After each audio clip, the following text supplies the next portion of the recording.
ಹರೇ ಶ್ರೀಕೃಷ್ಣ. ಶ್ರೀಮದ್ ಭಗವದ್ಗೀತೆ ಅಧ್ಯಾಯ 14 ಶ್ಲೋಕ 22.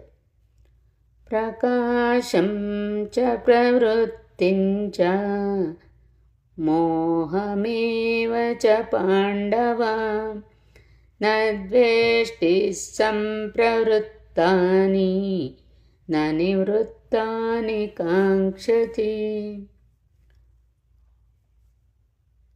ಈ ಶ್ಲೋಕದ ಭಾವಾರ್ಥ: ಅರ್ಜುನನು 3 ಬೇರೆ ಬೇರೆ ಪ್ರಶ್ನೆಗಳನ್ನು ಕೇಳಿದನು ಮತ್ತು ಪ್ರಭುವು ಅವುಗಳನ್ನು ಒಂದಾದ ಮೇಲೊಂದರಂತೆ ಉತ್ತರಿಸುತ್ತಾನೆ.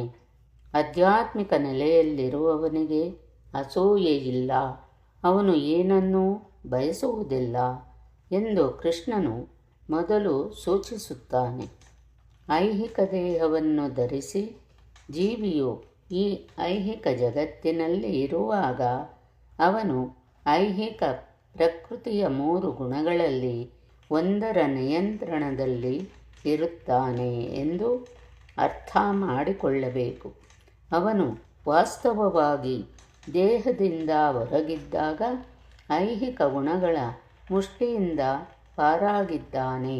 ಆದರೆ ಅವನು ಐಹಿಕ ದೇಹದಿಂದ ಹೊರಗೆ ಎಷ್ಟು ಕಾಲ ಇರುವುದಿಲ್ಲವೋ ಅಷ್ಟು ಕಾಲ ತಟಸ್ಥನಾಗಿರಬೇಕು. ಆತನು ಪ್ರಭುವಿನ ಭಕ್ತಿ ಸೇವೆಯಲ್ಲಿ ನಿರತನಾಗಬೇಕು. ಆಗ ಐಹಿಕ ದೇಹದೊಡನೆ ಅವನ ಏಕತ್ವ ಭಾವವು ತಂತಾನೇ ಮರೆತು ಹೋಗುತ್ತದೆ. ಮನುಷ್ಯನಿಗೆ ಐಹಿಕ ದೇಹದ ಪ್ರಜ್ಞೆ ಇದ್ದಾಗ ಅವನು ಇಂದ್ರಿಯ ತೃಪ್ತಿಗಾಗಿಯೇ ಕೆಲಸ ಮಾಡುತ್ತಾನೆ. ಆದರೆ ಪ್ರಜ್ಞೆಯನ್ನು ಕೃಷ್ಣನಿಗೆ ವರ್ಗಾಯಿಸಿದಾಗ ಇಂದ್ರಿಯ ತೃಪ್ತಿಯು ತಾನಾಗಿಯೇ ನಿಲ್ಲುತ್ತದೆ. ಮನುಷ್ಯನಿಗೆ ಈ ಐಹಿಕ ದೇಹದ ಅಗತ್ಯವಿಲ್ಲ. ಆತನು ಐಹಿಕ ದೇಹದ ಆದೇಶಗಳನ್ನು ಒಪ್ಪಬೇಕಾಗಿಲ್ಲ.